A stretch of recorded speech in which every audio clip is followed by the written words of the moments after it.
Welcome to this edition of Thought to Action. The discussion is part of Project Sentinel's and the London Center for Policy Research's Second Amendment project. There are several Democratic governors and members of the Biden administration who are working very hard to diminish the rights granted in the U.S. Constitution's Second Amendment, among others. Tools they use are media conspirators who conveniently frame stories surrounding the firearms ownership debate, their ability to appeal to emotions, and their outstanding savvy when it comes to using tragedies to push their collective agenda.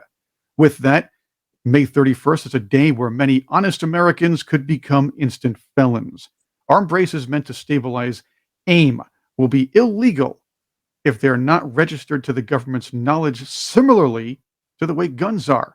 While some may consider this minor, it should also be noted that it's a government limitation meant to curtail a right to self-defense and will have ripple effects if allowed to go through unchecked and unrepealed. Our panel for this discussion is Project Sentinel and London Center President, Lieutenant Colonel retired Tony Shaffer, Project Sentinel and London Center Senior Fellow and Second Amendment Project Leader, Lieutenant Colonel retired British Army Tim Wilson, Project Sentinel Distinguished Fellow, Navy Captain retired Pete O'Brien, Project Sentinel Senior Fellow, as well as London Center Senior Fellow, Marine Major Bill Heinzelman. And I do also want to note that Captain O'Brien is the Project Sentinel chairman. I'll say chairman. Project Sentinel Senior Fellow Jay Homnick is with us as well. Tony, let's start with you. Some of our audience is familiar with the arm brace and its function, but for those who are not and are watching this, what is the government's logic from where you sit from when it comes to curtailing the use of an arm brace with a firearm? Right. So I'll let Tim get into some of the more technical legal details, but it comes down to the fact that this is one of the most blatant infringements on a amendment to the Constitution, on the Second Amendment, which says it shall not be infringed. What it comes down to, obviously, is I think what I would loosely call the war on AR-15s, which, as most people know, it's ArmaLite Rifle. The ArmaLite Rifle itself is a civilian invention. It took the inventor actually showing it to Curtis LeMay as a potential weapon for SAC to use to defend bases before it became adopted by the military. So just, the history and actual origins of the weapon is important. Has to do with this round right here is one of the big things. This is the civilian version is .233. This is also 5.56. 5.56 is actually more powerful as a round. This is actually a NATO round, and this is the bullet that a lot of folks are all up in arms about. Now, what I'm going to do is a couple of practical things to point out how insane the debate is about this issue. So again, this is a basic rifle round. It can be used as a pistol round because that's what's it's contended here. That basically that they're saying a pistol brace, something that is a piece of plastic, which I'll show in a second, somehow makes the weapon quote unquote more deadly. And this is supposed to be being done because of quote unquote public safety. It's not. So let's get right into it. So right here next to me is a standard AR. Let's bring it up here. This is a standard model rifle, AR. It's a basic, this one is, which one brand is this? This is a Saint. And it's, has a collapsing stock. This is legal. This is completely legal. Will be legal after the 31st. There's nothing extraordinary about it. Has a standard, I think, 18-inch barrel. Somehow 18 inches is a magic number. I don't know why that is, but it is. And this can be used safely. As you can tell, it's pretty compact. You can stick this in a vehicle. You can stick it in your closet. It's very compact. What they're saying under the new law is that a brace, this is one of the types of braces, this piece of plastic somehow makes this weapon more deadly. Now, I've got accoutrements on this. I got a SIG scope. I've got a light on it for close-in use. But this is anything but concealable. But that's the argument. Oh, it makes it concealable. No, it's not concealable. I can't stick this in my pants. Just saying. It's not practical. It wouldn't be comfortable. It's not more deadly. As a matter of fact, I'll leave it to the technical experts to talk about this. When you put the two side by side, the length is not all that much different. You can see here, I'll just go back. It's about 7 inches of difference. And the actual fact, and I know liberals don't like facts, the fact is this weapon actually helps make the bullet more powerful. This short barrel actually makes the bullet go slower. You don't get the full number of spins out of it. And therefore, it is not as effective as a standard AR. That's a fact. So this whole hoopla, in my judgment, has nothing to do with safety, has nothing to do with the ballistics, because the ballistics of a bullet is actually more deadly coming out of a full rifle, out of the 18-inch barrel, because it gets more time to spin and go effectively faster and have more foot-pounds of force when it hits. These things matter not to those who are making the argument of trying to go after the brace. The brace is owned by millions of people. It is a common use item that the ATF said was just fine to have. And so the idea now that a piece of plastic that actually does nothing at all to affect the ballistics, to affect the use of the weapon, is simply a prerequisite for an additional hindrance on law-abiding individuals, and more importantly, one more step towards registering all weapons, because that's what you're going to have to do here if you comply, is register your weapon, register that, or turn it in. There's some options that Tim can go through, which are all insane. Or eventually, I think they want to expand this to all ARs. This is not going. This is just a slippery slope. This is just the first direct attempt to get a handle on who has these things, and then go about trying to expand it to ARs, to all rifles. So the standard rifle I just showed you guys, they want to go after these next because they don't like them. And truth be told, these things are used in a fraction of gun violent crimes. These are primarily used for defensive home invasion stopping rather than used as a criminal tool. So there's no merit to any argument that the ATF has made, or anyone on the left has made, regarding why it is justifiable to go after the braces. So that's my position. I think that's shared by all of us here. I'll let Tim Wilson go into some of the finer details on this, since he's been the one studying it. So over to you, Tim. Thanks, Tony. I agree completely that this is not about, amongst other things, stabilizing braces were initially developed for allowing injured and disabled people to use their pistols more easily. Right. Now, more easy use means what? It means that they're more accurate. More accurate means they're safer. So what the ATF is actually doing is pushing rules to make things more dangerous for everybody. That's item one. The second item is the NFA was introduced in 1934, well before stabilizing braces were around. What does the NFA do? The NFA, the National Firearms Act of 1934, allows the ATF to regulate firearms, and potentially is almost certainly unconstitutional in and of itself. But this rule about the stabilizing braces, which is very contradictory, and even now has, even though the final rule has been published, the ATF Director Dittelbeck was in Congress the other day and made admissions that various ways that it potentially could be got round. He's confused about it, or he was lying to Congress. You decide which. But the whole idea is that these stabilizing braces make these guns, instead of being stabilizing braces for pistols, they effectively, according to the ATF, turn them into short-barreled rifles.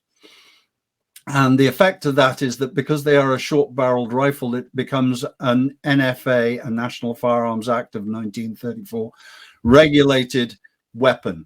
And because of that regulation, you have to pay and go through a whole series. You have to pay a lot of money and go through a whole series of hoops in order to NFA register them.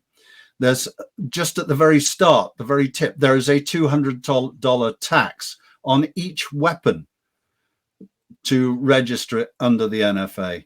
And then you have to do a more detailed background check. And as I say, register the gun, where gun registries are not, again, constitutional, has been found by the Supreme Court, but the ATF has an exception for NFA registered items. So you are, if you own one and you register it with the NFA, you now are a registered gun owner, subject to ATF inspections. And Right. they tend to do them regularly and often. And guess who has to pay for that? Oh, it's not the ATF, it's the individual gun owner again.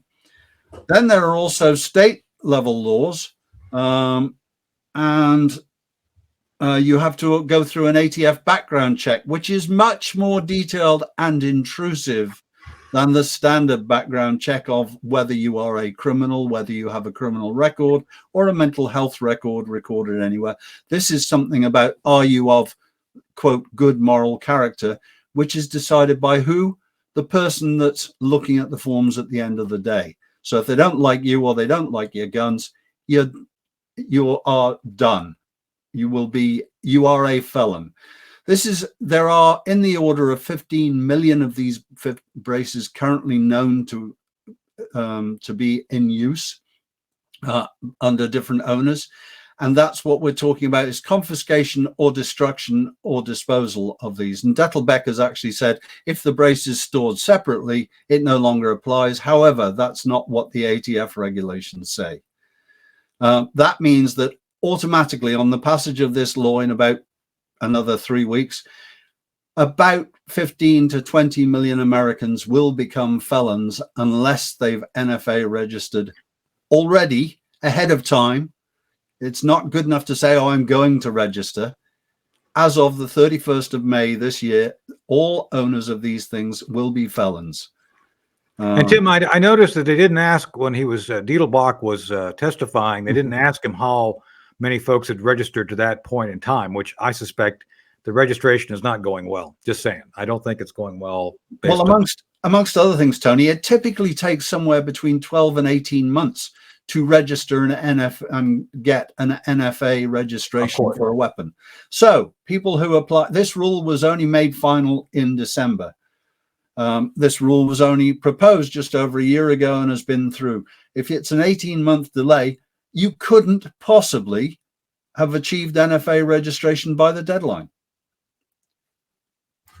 There's also a tax implication to this too, right, Tim? Well, as I say, that's the $200 tax is one part of it, Chris. There's re-registration. On top of the tax, there's various fees, and there's these checks. And like as an estimate, it basically costs about $1,000 to get an NFA registration through and complete. You have to go and get fingerprints done. You have to go and get photographs done. It's intrusive, it's expensive. And bear in mind, as I said initially, these braces were designed originally for disabled people, including veterans, to be able to use a pistol or a low caliber rifle. I say low caliber, effectively pistol caliber weapons in particular,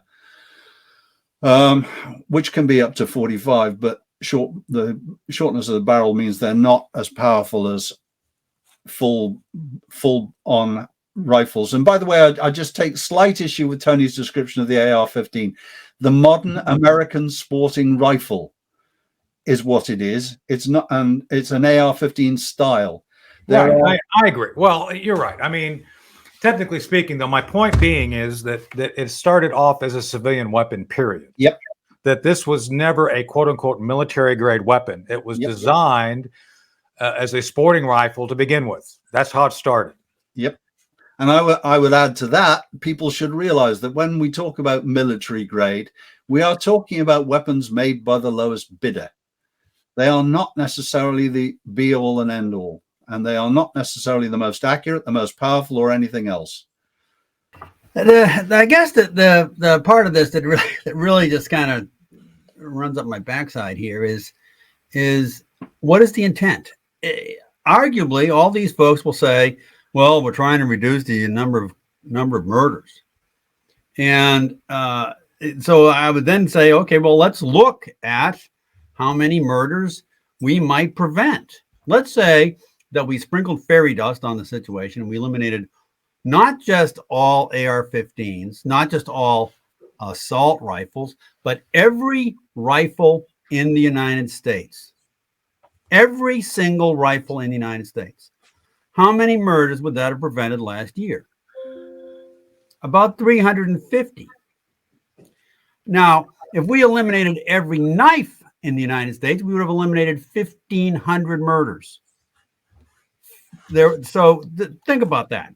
There were more than 4 times as many murders committed last year by knives than by rifles.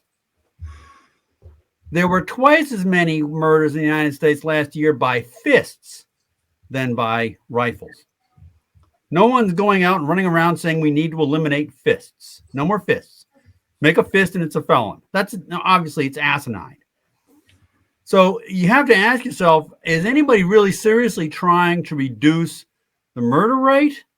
Is that the intent here? Do they think that this is going to result in fewer murders? Or is there some other agenda here? And of course, there is another agenda. But no one will ever resort to actually looking at the statistics and looking at what their likely intent is going to be by this, fair-minded intent of this legislation. There is no fair-minded intent. This legislation is not going to reduce the crime rate or the murder rate in this country by one jot or tittle, not one. And yet they'll stand up and say we need to reduce the number of these weapons in circulation. This is just pure bull, and someone needs to call them on it. The other thing is, gentlemen, I see Bill and Jay on the range. I want to ask you about this. Here's the idea. We've already seen the Biden administration fail miserably when they try to, and they're not the only ones, when they try to limit the use of guns or limit firearms in one way or another. They get either laughed off or any idea would become unconstitutional. This has been done in the past. They can't do what Britain did and systematically get rid of guns over a century out of the hands of citizens. We get that. But Bill, Jay, I want to get your thoughts on this. What I notice is they're trying to nitpick a little bit and make it more difficult for gun owners. They're taking away little things. So they want to limit magazines, and there was the issue with the bump stocks some year back. The idea is to take away the accessories, make things a little bit more annoying for gun owners, so they'll just pack it in or just get frustrated and say, "Oh, fine, do whatever you want to do." Bill, Jay, what are your thoughts on that? The government's strategy when it comes to other ways to curtail one's right to self-defense. Yeah. Well, it seems like nonsense. It's exactly what you said. It's ankle biter, nickel and diamond, making it harder, infringing on law-abiding citizens' ability to go do what they want to do. None of these laws, none of these rules, right? I mean, that's the other part of it, is like, this is just a rule, right? Put forth by the ATF, I believe. None of it impacts a criminal's decision to do crime. It's completely irrational. The only rational thing that this will accomplish is turning law-abiding citizens into criminals. So it's just, they leverage these words like assault weapon and weapons of war and like these high capacity magazines. And they do this like neural linguistics programming on the citizenry to make everybody afraid of an inanimate object. And it's irrational. So to all you average Americans out there, a little bit like me, like my neighbors, everybody living in the subdivision, understand what's happening here. It's people who think that they are smarter than you telling you to be afraid of a thing that you ought not be afraid of. And to add to Pete's point about 1,500 knife murders a year, there are more people are killed by vehicles, more people are killed by bee stings, I think. than assault rifles. Like, Ban bees then. Get rid of the bees. no, there's a whole movement to save the bees. We need our pollinators, right? It's just bonkers, and it doesn't make any sense. So this is a rule by the ATF. I haven't done any research on this, but I would bet more people die from alcohol and tobacco than they do firearms. America has voted. We like alcohol, tobacco, and firearms. Defund the ATF. That's right. Well, So I and do. let me bring- Go ahead, Jay. Yeah, I just want to bring in two elements that are very key here on sort of the side impact of this. One is that for them to have the power to say that they want someone of good moral character, they're actually doing a kind of a trick now in other parts of government to try to take some of the right-wing views, fairly typical right-wing views, and identify them as being bad moral character. Let's say someone is in favor of limiting immigration or something. You say, "Oh, that's bad moral character." He's a cheapskate who wants to lock out all these, poor people outside the country. They're looking to create certain triggers so that they can turn the whole 50% that votes Republican in the country into bad moral character. So that's just a very scary element. And the other thing is that besides for the specific issue of this particular brace, but the very fact that the bureaucrats can come and take a reinterpretation, this is using a law from the 1930s or 40s, and saying, yes, this is a problem within that law, and therefore you're going to need a license from now on. That is much too much power to give to unelected bureaucrats. And so it happens to be that right now the Supreme Court did accept for the next season a case that involves the original decision that says that the bureaucrats have the power to determine the will of Congress. And because of that, attorneys are putting certain decisions on hold. They're fighting for the right to keep certain other decisions on hold until after that decision is made next year. And we'd love to see them, if they succeed in doing it on the braces. I think they're trying. But the point is, you just create an open field. If they can just change the reinterpretation of all the old laws, they can basically don't have to go to Congress, don't have to win the elections, just in the offices, add more and more restrictions on us. Can I jump in, and then I want to pile on what Jay said, because Jay's hitting an important point here.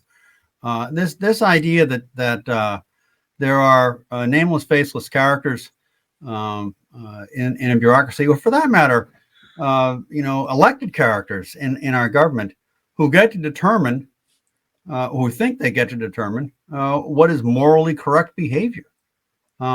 That's not their job. The government, we don't work for the government. We're not subservient to the government. The government works for us. Under any possible interpretation of how a representative government works, the government works for the people, not the other way around. And this idea that some arm of the government is going to sit in moral judgment on me, short of my having actually committed a crime and being convicted of having committed that crime, it is anathema to the very idea of representative government. It's just astounding that anybody would let that sort of thing develop. And I would then throw in one other thought. Go back and look at the origin of gun control laws in the United States, and eventually culminating in the NFA. But those original gun control laws, all came about really post 1900. Those are all laws that were directed really at one key thing: keeping firearms out of the hands of minorities, and particularly keeping firearms out of the hands of blacks. That was what those laws were derived from. And someone needs to point a finger at that every time the subject comes up. This is not about some pure-hearted movement that's trying to make the world safe for unicorns and puppies. This is about keeping firearms out of the hands of the people that the people in charge didn't like. But really, to expand that point real quick, beyond just guns, the government and bureaucrats within the category Pete just mentioned have decided that they want to, quote unquote, mitigate and manage behavior. Since when is it the government's job to mitigate or manage anybody's behavior? It's not in the Constitution, but they'll go about trying to do incentives for you to buy electric cars, which cost Ford $60,000 per car they lose to make. And then the government gives you money from someone else to get it because they're trying to manage behavior. The same thing regarding what kind of lights you have. The government should have zero role in any quote unquote behavior management or behavior modification. It's not their job. It's not their job to manage what guns we have or do not have, because obviously there are things out there, either fists, shovels, Bud Light cans, or other things which actually are much more deadly than the AR. Just saying. You know, I mean, look, they killed off profit by billions, right? It's a death any way you cut it. And one other thing, real quick, and this is a question for, I guess, the whole team. What percentage of criminals follow gun laws? Absolutely. There's a law against murder. What percentage? What percentage follow them? I would say at least None. one. None. I'm joking. Not a one. Because they're criminals. By definition, criminals don't follow the freaking law. I know. Even the standard deviation of 0.003% doesn't count on that. That's the whole thing. But these laws are created for people who will never follow them. Yep. Right.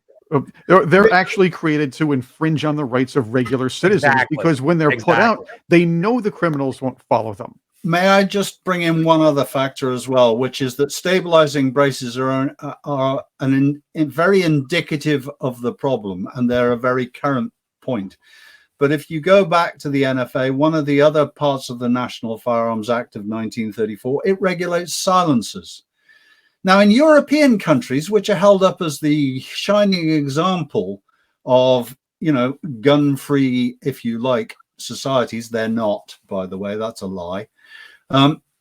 Silencers are mandated for most weapons used by the public. Why? Because the hearing damage that is done by silencers, or the damage to hearing, and therefore, for example, in the military, an awful lot of people end up with pensions for hearing loss, costing this country millions or billions of dollars. The same happens less because civilians mainly train whilst wearing large earphones and plug-in ear defenders and. Silencers do not silence, they suppress the sound. That's why they're technically called suppressors. But it was Hollywood of 1930 that introduced the idea of the silent assassin using a silencer to kill his chosen targets silently. I have researched this. I can find one single 30-year-old case of a documented use of a silencer in a murder. Other than that, what they have done is deafen millions of people, calls ringing in the ears for millions of people. The damage that is done every year by the noise of firearms is surprisingly bad. And as I say, causes many, many millions of dollars worth of healthcare requirements.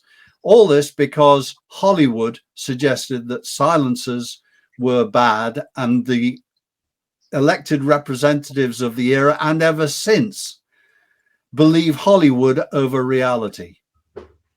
Well, didn't a guy running for president once say, shoot him in the leg? Yep. I think Alec Baldwin did do that, didn't he? Or no, he shot somewhere else. Sorry, my mistake. Ouch. Tim, I would add to that. There's new research out now that says if you have tinnitus and ringing in the ears and hear loss, it's fast forwarding you into a life of dementia. It's going to you're much more likely to end up with dementia and memory loss sooner because you have ringing in your ears, and it's proven now. Forgive me, Bill. I didn't want to hear that. I know. Believe me, I'm 42, and I'm like, I've kind of, that ability to forget things is chalked it up as a superpower. It's water under the bridge, and no one's ever going to get that out of me, Right. But now I think about it a little differently, and I put my ear pro in. But if there was a shred of authenticity in this law creating a more safe environment, if there was one authentic shred of logic around it, they would throw this out and they would legalize silencers. They would legalize the suppressor for safety reasons, for real, like rational safety reasons. But And in Europe, they're requiring some. I know, Not just allowing them. You know, and another thing to Jay's point about the good moral character, and to your point, and to Pete's point about what all of these gun regulations were about from the beginning, keeping firearms out of the hands of minorities, keeping them out of African Americans' hands, keeping them out of, you know, the urban centers, right?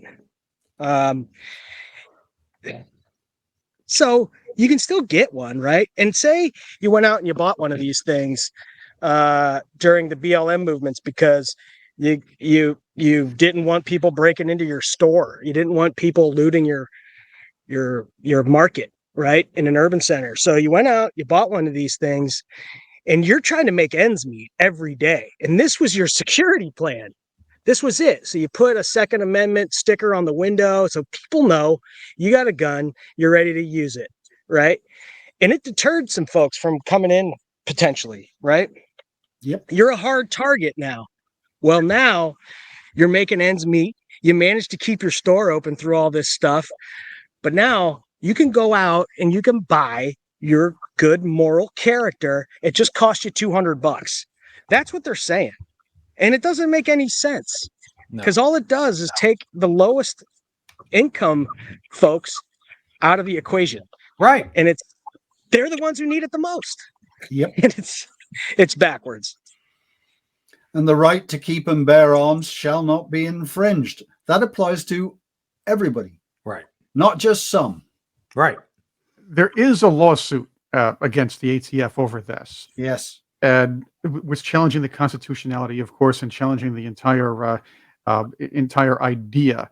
How effective do you think that's going to be? And what do we need to do as a think tank and as those who are watching? What do all of us need to do moving forward to make sure that the government doesn't try to pull these stunts again in the future? There is a lawsuit indeed. There are several lawsuits going forward about stabilizing braces. And the point that these are ATF rules is incredibly valid. This is not the will of the people.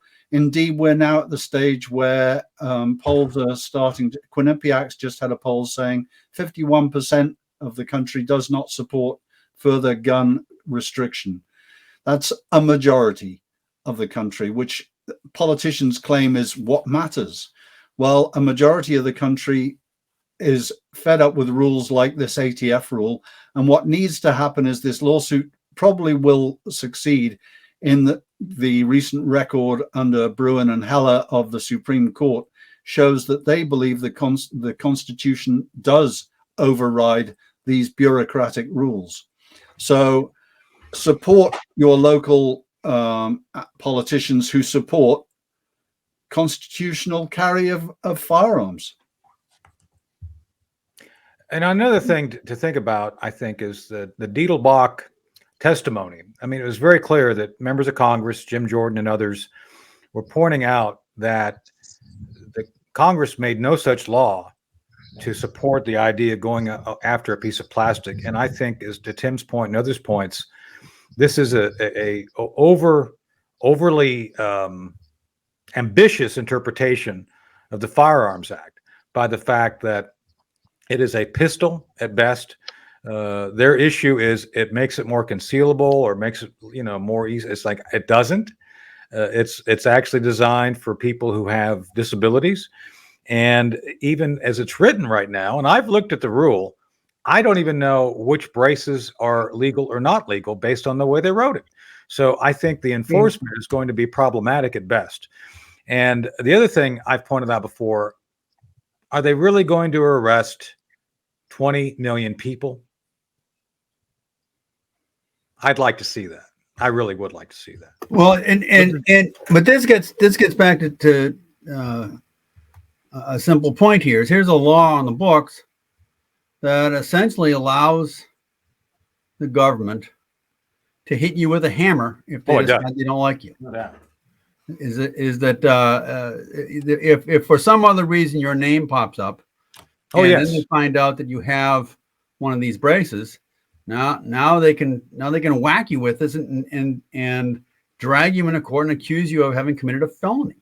Well, that's the point, though, Pete, is that they're trying to literally have that leverage over 20 million people. Right. It's unconscionable. Right. And I would throw in one more thing here, but since we were talking about this whole idea of firearm ownership versus crime, going beyond murders in various countries and looking at the violent crime rates. The violent crime rates in Europe, virtually across the board, and there's one or two countries that doesn't apply, but in pretty much every country in Europe, the violent crime rates are substantially higher than they are in the United States. And certainly that has something, it's got to have something to do. I mean, they insist that the murder rates have something to do with firearms. Well, the presence of firearms. Well, does the violent crime rate have something to do with the absence of firearms? I would suggest it does. And I would go back and say, whether it's a brace or an AR-15 or just a pistol, I think every woman over the age of 18, I'd give it every woman over the age of 16, but ought to have a pistol in her handbag. Cut down the number of rapes and attempted rapes by a substantial margin, and make everybody out there every jerk out there was thinking about sexually assaulting some woman, think twice. If every woman in front of him had a pistol in her handbag. I would make an appeal that every single federal law, the National Firearms Act being a classic example, should now be repealed. And if they want to put laws in on this, let them repeal everything that currently exists, sunset the lot, and then bring in what they regard as modern, sensible laws that fit with the Constitution. Well, but part of this is, Tim, is that politicians are going to interpret things to benefit them politically and power-wise. So one of the things I noticed over the weekend is some of you know I had to travel. I was gone a few days, and I had a gun with me during the trip. I never had to put it on once because I never felt any environment I was in, I would have to worry. Because, I could, anywhere I went, I could wear it legally, could have it either open or concealed carry. It didn't matter. But I didn't need to because I was surrounded by people who were like-minded and we were just fine. The problem is this: the places where I would want to be armed, which is most deadly and dangerous, is Baltimore, downtown Baltimore, D.C., New York City. The very places that have been declared quote-unquote gun-free zones are those which are most likely to have criminals with guns using them against law-abiding citizens. So this is where there cannot be any law that stipulates any restriction which prevents you, me, anyone on this taping to be somehow deprived of their right of self-defense, which they do routinely. The idea that I, as a veteran who's been in combat, knows how to use a weapon, somehow makes me unsafe in the city and I'm unarmed, while criminals are not. Absolutely. I would add to that, if you study the details and statistics, there are something like 45 million illegal criminal weapons in the country. That is, no law that you pass is going to affect those in the slightest. Exactly. They're there. They're in circulation. The only thing any of these laws ever does, or rules or regulations by the ATF, is disarm law-abiding good citizens from their ability and raise revenue. And raise revenue. That's the other plan. But the other idea, and to a point that Tony made a little while ago during this discussion, and by the way, if you're enjoying this discussion, please subscribe to our Project Sentinel channel. It's easy to find, Project Sentinel on YouTube. Also follow us on Facebook, Twitter, our websites, projectsentinel.net and the londoncenter.org. The other idea is to see how far we as people will go. The idea is to regulate, as Tony said, our behavior, regulate what we do, regulate what we watch, what we read, and what we see, and how our kids are educated. Right now, a lot of people are fighting back. A lot of grassroots people are fighting back against all of this. The government's still doing these things to push back to see where we'll stop and how far we're going to let them pull up. We're going to let them reach into our own lives. Thoughts on that one? If I can jump in. A spot on comment, Chris. But I would say it's not just right now. It is the nature of government to continually overreach. And the citizenry of any state that wants to call themselves to any degree free are required by the reality of the beast that is government to continually push back, to never take the pack off, if you will, to recognize that every time government does something, they're going to try and take an additional sliver of power. And there needs to be a constant effort by the people to slap their hands every time their hand crosses the line. There needs to be a ruler in the hand of the voters, and they need to whack the government hand every time it gets near the line. You can never rest. Unfortunately, true, but you can never rest. Well said, Pete. And this is something we should probably come back and talk about another time, which is the environmental issues, the whole green Marxist movement. It's all about Marxism. It's not about anything regarding environment. And let me be very clear on this. I don't want to go off on a tangent too far. The idea that your government can decide on what light you should have, if you should have solar powers on your house or not, if you should have a house insulated or not, these are all things that are not functions of a federal government. You can argue that maybe a state government or a local government where you have citizens involved in the process of deciding what's best for the community, that's completely different. That's local. The federal government, like John, it was the other day I saw the whole idea, and this is a little bit of a tangent, but not much of one, the idea of a minimum wage of $17.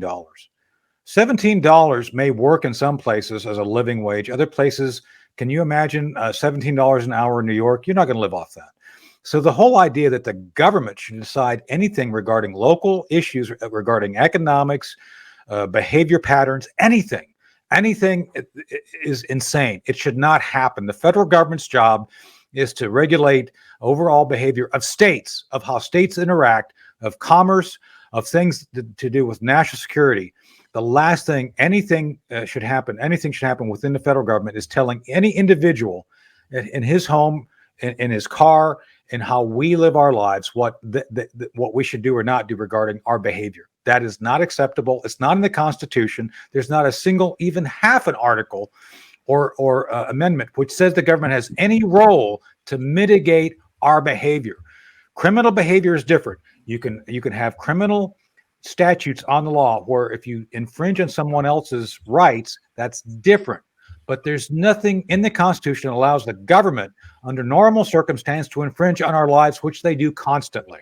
But what they are charged with, the federal government is charged with, Tony, great point, is they're charged with protecting our rights. Right. Not managing them. Right. That's the philosophy, though. It's the argument between the idea is the government there to protect our rights, or is the government there to be our nanny, if you will? This is where the nanny state discussion comes from. And to work off Tony and Pete's point, it's very important that once the federal government puts you on trial, they have like a 99% conviction rate. You do not want to be in a federal court for any purpose at all. They're very adept at managing their local juries, and the juries give them a lot of trust, which they don't deserve.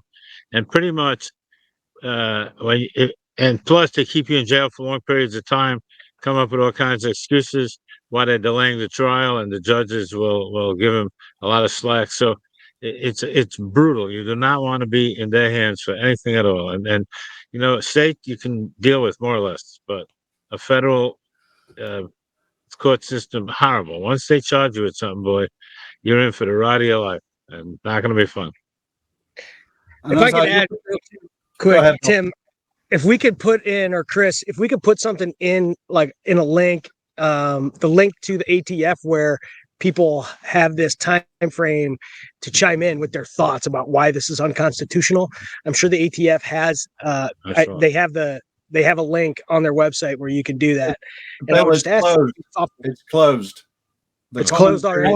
Yeah. But what they can do is put the comments here on under us, whether you're watching us on if you're watching us on YouTube, Rumble, listening to us on Apple Podcasts, Google Podcasts, or wherever you get those podcasts. Be sure to comment. Tell other people what you think. Spread the word, because this is important. If the government's allowed to keep reaching over into our lives and keep infringing upon our constitutional rights and even the most basic of human rights, the rights to defend oneself. Yeah, That is going to be an issue that's going to affect you and your children. If I may, I'll 2 points on this. While the comment period was open, the vast majority of comments were against, with good reasons behind, that were against them imposing these rules. They did it anyway. They ignored the public. Of course. And that tends to be the sort of arrogance we now see from our bureaucrats and our elected officials. The other thing is, I look around this group and I see 3 veterans and 2 others. I would be very happy for each of them to be carrying weapons all the time whenever I was near them, because I would feel safer because of it. I too would like to carry whenever I wanted to, because I would feel safer, not just for me, but for the law-abiding citizens around me, especially those who are not as well trained as some of this group, for example. Right. 5 veterans, 5. I beg your pardon, Jay. We have 5 veterans. Yeah. I identify as a weapon of war now, too. I identify as a weapon of war now, Tim. I'm an Israeli Army veteran, but So, I yeah. mean, So there you to Tim's point, I was actually, I think I've told the story a little bit before. I was at Home Depot in Northern Virginia a while back, and I was recognized. And one of the guys who works there comes up and says, "Hey, Colonel, are you armed?" I said, "I am." He says, "Thank goodness. I always appreciate people like you being here, that I know that if something happens, you can do something to respond." Yep. I know people try to throw around the idea that the good guy with the gun is a joke. It's turned into a trope amongst liberal circles and media circles, but the fact is that's the way they frame it. Yep. In real life, you want a good guy with the gun around you. Right. In real life, you're a criminal. You want to cause your problems in no gun zones where you know no good guy or anybody with a gun. If they don't want to, I mean, I guess other criminals will have guns, but that's a different story. But no good guy with the gun will be trying to stop you. Right. Yeah, I mean, Chris, just the number it bears constant repeating. The average violent crime lasts less than 5 minutes. The average police response time nationwide is like over 15, I think. Right. And in New York City alone, where there are a lot of police in New York City, violent crime response rate for the police from a 911 call is still around 4 minutes, I think. Yep. Yep. So the crime has already taken place by the time the police get there after you've made the call. Well, let's add to that. A good guy with a gun, defensive gun use, probably happening about 6,000 times a day. Gun crime happening maybe 1,500 times a day. 4 times more defensive gun use by civilians, not by police, than there is criminal activity. Thank you all for joining us for this discussion. Please let us know your thoughts in the comments section. We said it before, but I'm saying it again. Also, if you haven't, please subscribe to our Project Sentinel channel here on YouTube, on Rumble, or wherever you get your podcasts, where we have several discussions like these spanning various constitutional and national security issues. Visit us on social media and our websites, londoncenter.org and projectsentinel.net. Once again, I'm Chris Cordani, your moderator. Stay informed and enjoy your day.